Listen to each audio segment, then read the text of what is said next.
Bienvenidos a Mesa de Periodistas. Chiapas, al sur del territorio mexicano, es por desgracia reconocido a nivel internacional, entre otros temas, por ser uno de los estados de tránsito de la ola migratoria que viaja desde Centro y Sudamérica hacia Estados Unidos y también como un estado expulsor de migrantes. Sin embargo, vive una serie de fenómenos como la disputa del crimen organizado por el territorio y secuelas de la presencia del Ejército Zapatista de Liberación Nacional. Después de 30 años de levantamiento indígena, sigue siendo uno de los estados más pobres del país. La gran pregunta en esta mesa de periodistas es si Chiapas es una bomba de tiempo, como advierten algunos, en contradicción al discurso de los diferentes niveles de gobierno que aseguran que el estado vive en paz. Como siempre, doy la bienvenida a Luis Miguel González, director editorial de El Economista. También le doy la bienvenida a Isaín Bandujano, corresponsal en Chiapas de Proceso, y Freddy Martín, periodista en Chiapas. Bienvenidos a los tres. Buenas noches. Buenas noches. Comienzo contigo, Luis Miguel, para hacer una evaluación realmente de cómo se encuentra en este momento Chiapas. ¿Cómo calificarías la situación? Creo que hablamos de Chiapas desde la Ciudad de México y lo primero que habría que reconocer es nuestro conocimiento respecto a lo que pasa en Chiapas es intermitente.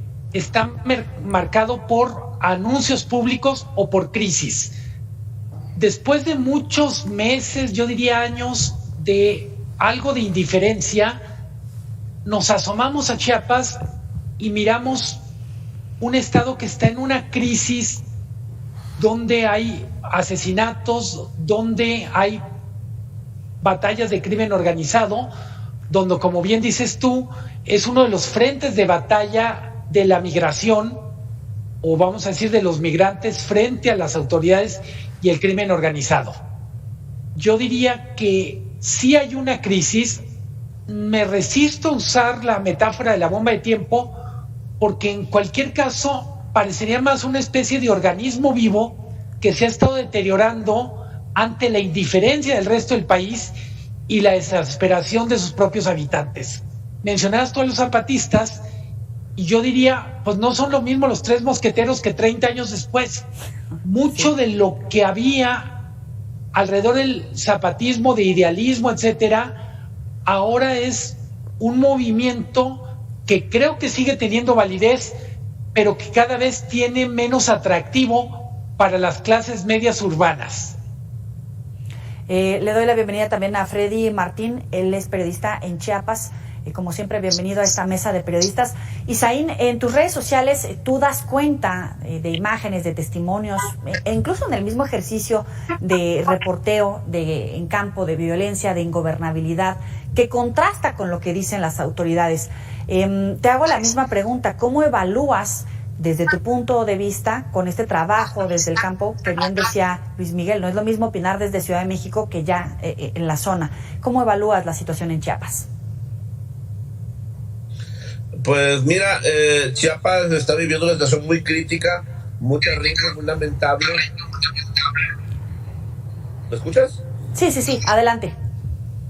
Estamos viviendo una situación muy terrible, muy lamentable, desde el año 2021 a la fecha, donde grupos criminales de una u otra manera calentaron la plaza y empezaron una disputa del control del territorio y empezaron los enfrentamientos. La muerte de un capo el 5 de julio del 2021 desató una cruenta guerra entre grupos del crimen organizado que no para, que ya llevamos 2 años y medio con ello y vamos ya para el tercer año de esta violencia. Específicamente es una violencia que se está viviendo en puntos muy focalizados.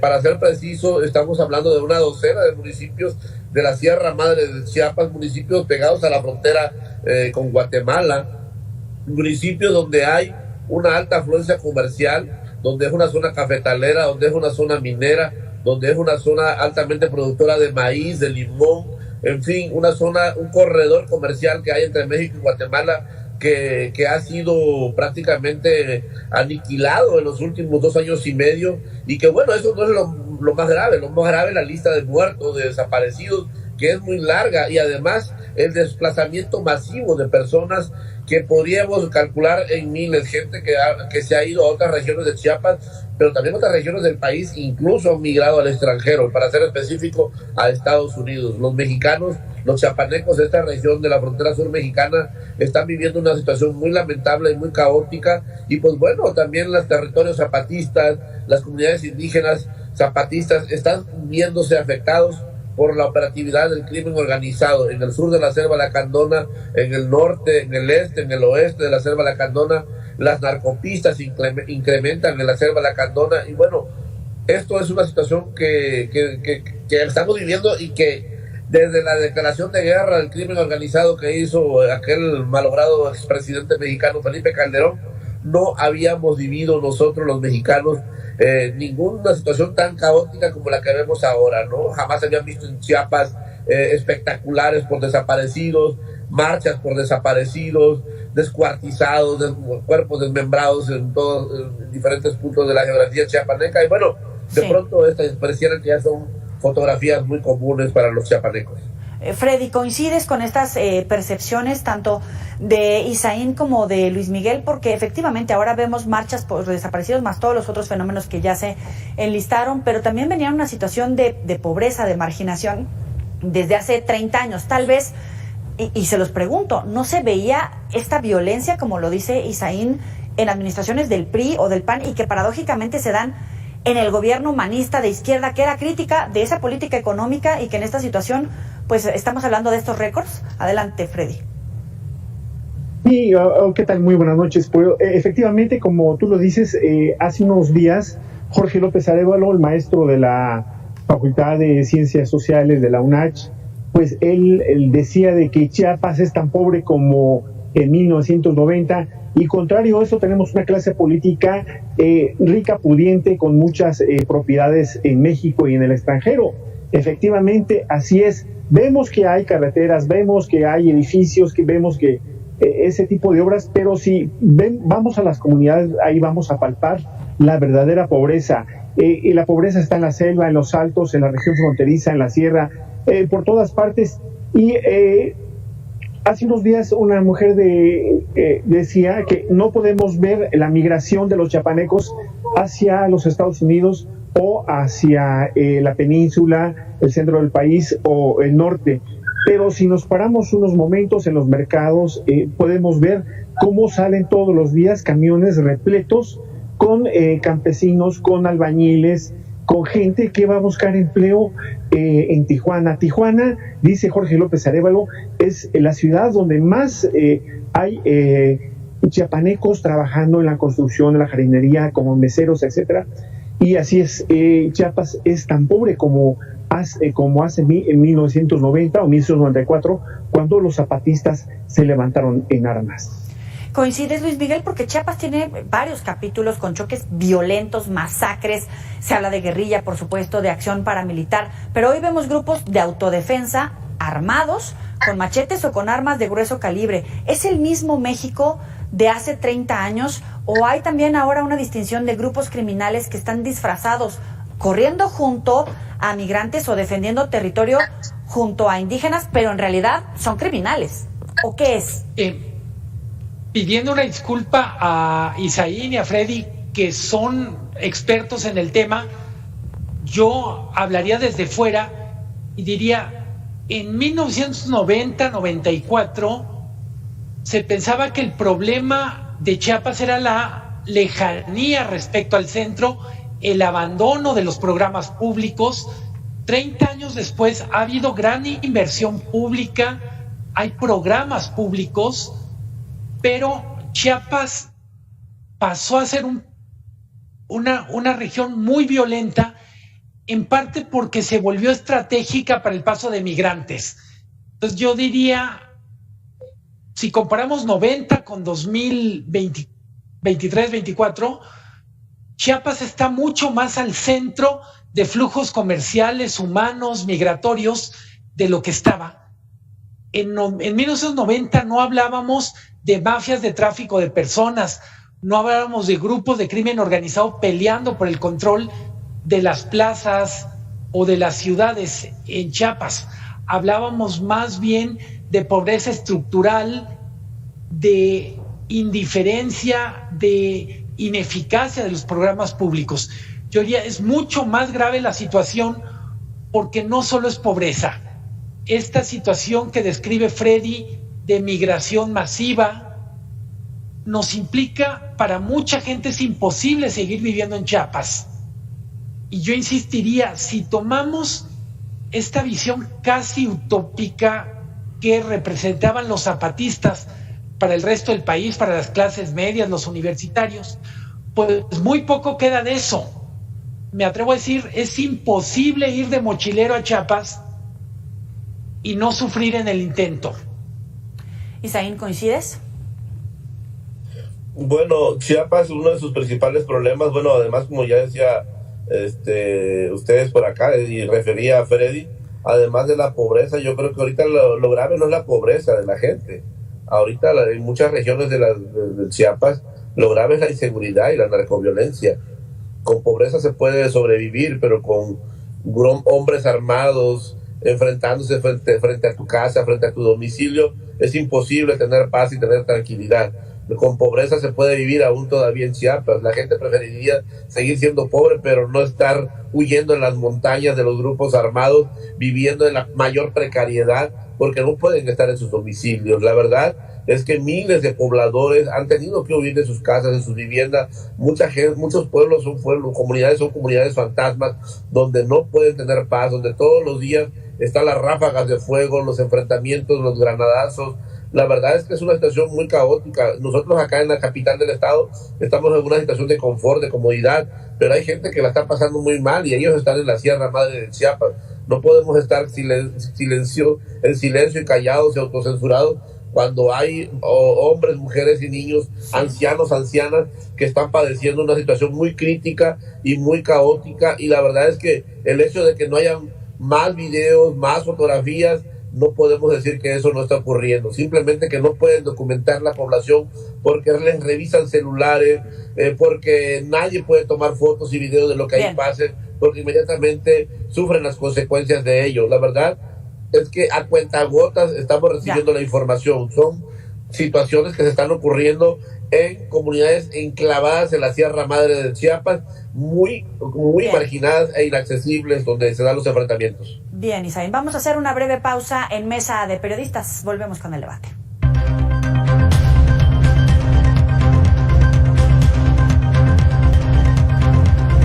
Continuamos en Mesa de Periodistas. Freddy, me faltó tu comentario al respecto y quisiera saber si coincides con lo que expresa tanto Isaín como Luis Miguel. Sí, así es. Fíjate que pues las comunidades están divididas en todas las regiones del estado.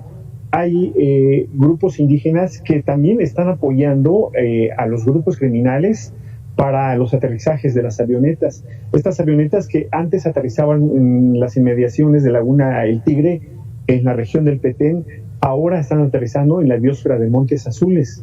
Y ahí grupos de celtales, lacandones, etcétera, que se han asentado desde hace muchos años, están coludidos con las organizaciones criminales.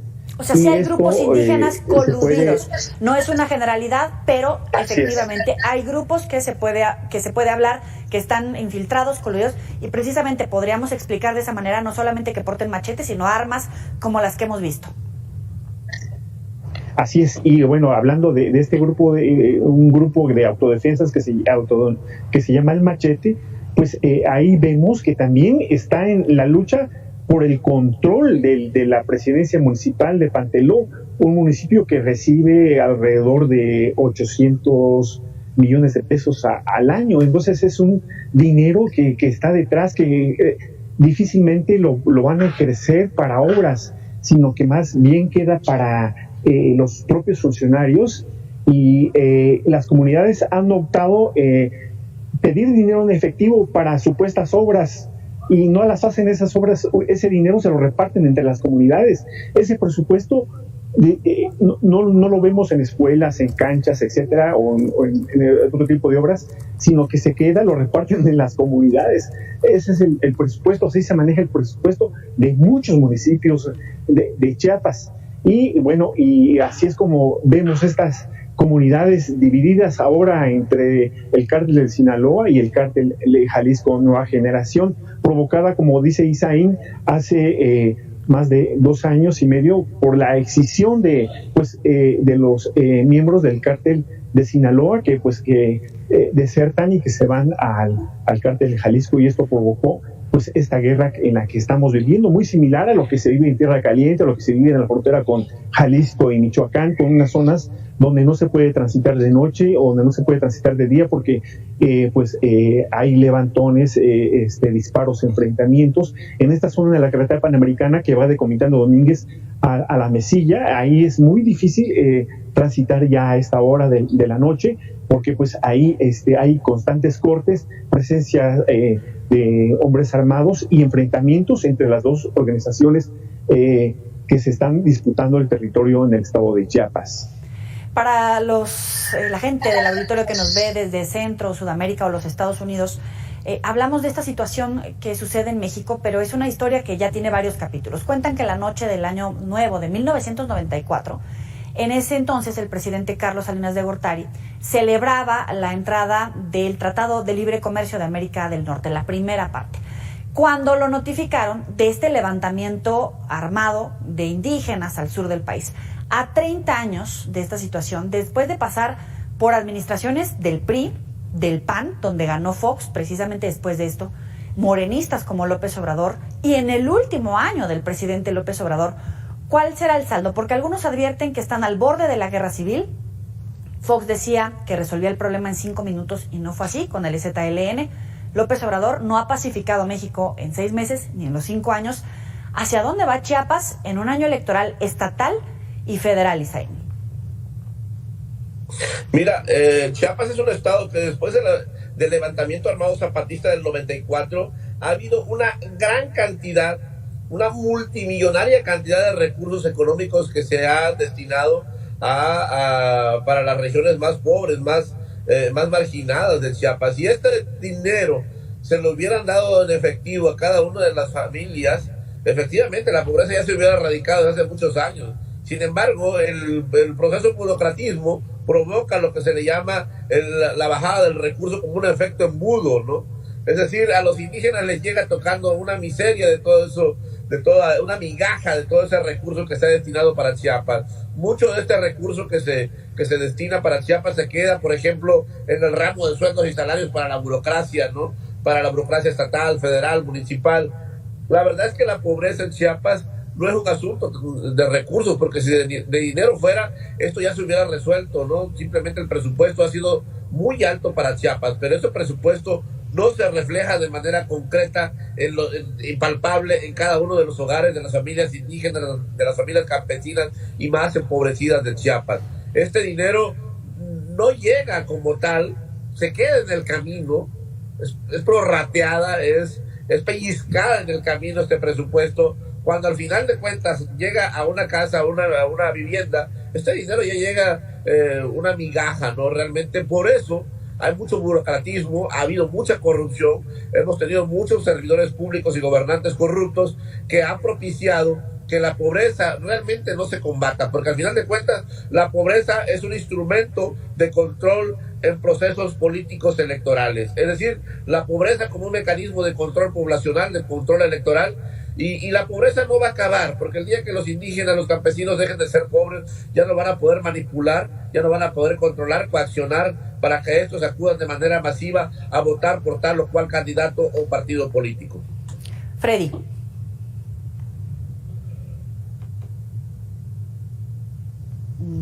Creo que falló tu micro, necesitas conectar el audio, Freddy, porque no te escuchamos. Luis Miguel, adelante. Sí, hola, sí. Ya, perdóname, Luis Miguel, retomamos a Freddy, adelante. Bueno.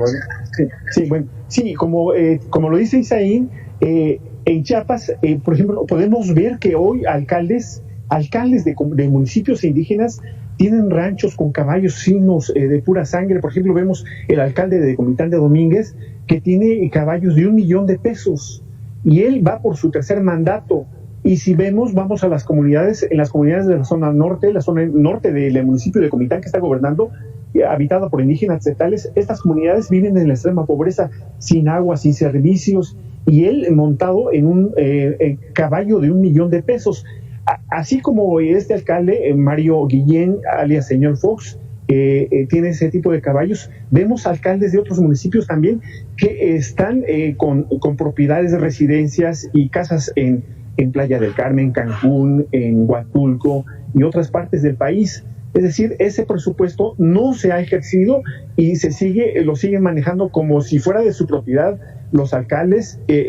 Y bueno, vemos que ahora se avecinan las elecciones y vamos a ver que aquí se va a recrudecer este conflicto que hay entre los dos carteles, porque en elecciones pasadas le han apostado mucho a la elección de los alcaldes, y aquí es muy seguro que estas organizaciones le apuesten a que tengan el mayor número de alcaldes a su favor, y va a ser una guerra más cruenta ahora en este proceso electoral en el estado de Chiapas, porque en la elección para gobernador o diputados, ahí se cree que sea llana, pero no para las alcaldías, las 123 alcaldías del estado de Chiapas. Interesante. Luis Miguel.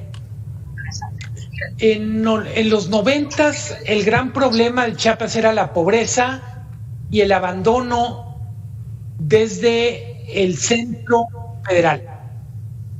30 años después sigue habiendo la pobreza, mucho más grave es la violencia, como decía Isaín, y yo diría, en el camino hemos aprendido que no basta con dar recursos públicos. Sigue siendo un estado con un modelo de desarrollo que nos recuerda mucho el siglo XIX mexicano, casi feudal, y en buena medida, yo diría, subrayaría, es como si México no entendiera Chiapas y no fuera capaz de darle lo que necesita. Luis Miguel, pero ¿coincides en estos puntos de vista respecto al panorama electoral? Porque hablamos de debilidad de instituciones, debilidad de Estado de Derecho, por supuesto que una debilidad del Estado frente a estas organizaciones criminales, incluso a punta de billetazos o de bala, que también lo han puesto sobre la mesa.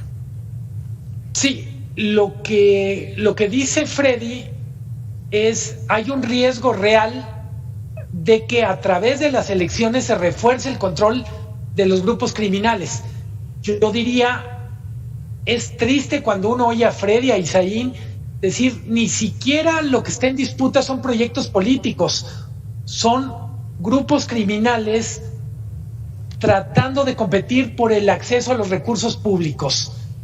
Estoy impresionado con lo que oigo de Isaín, de Freddy, y reitero, desde Ciudad de México tenemos una imagen, yo diría, intermitente de Chiapas, no una idea tan dramática de la crisis que están viviendo.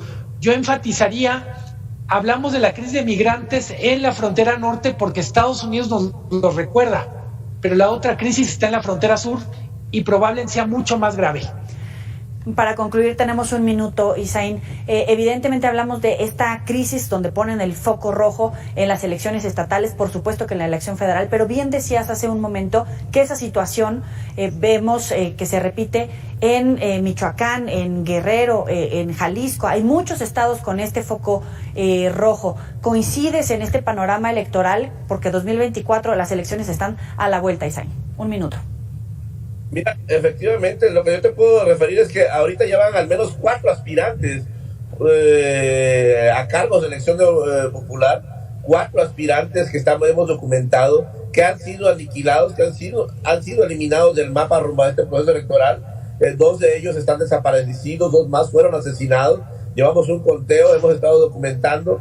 Don Antonio Santis Gómez de Maravilla, Tenejapa, desapareció en Comitán de Domínguez. El exalcalde de Frontera Comalapa, Irán Mérida Matamoros, desapareció saliendo de su comunidad en Frontera Comalapa, iba rumbo a Comitán.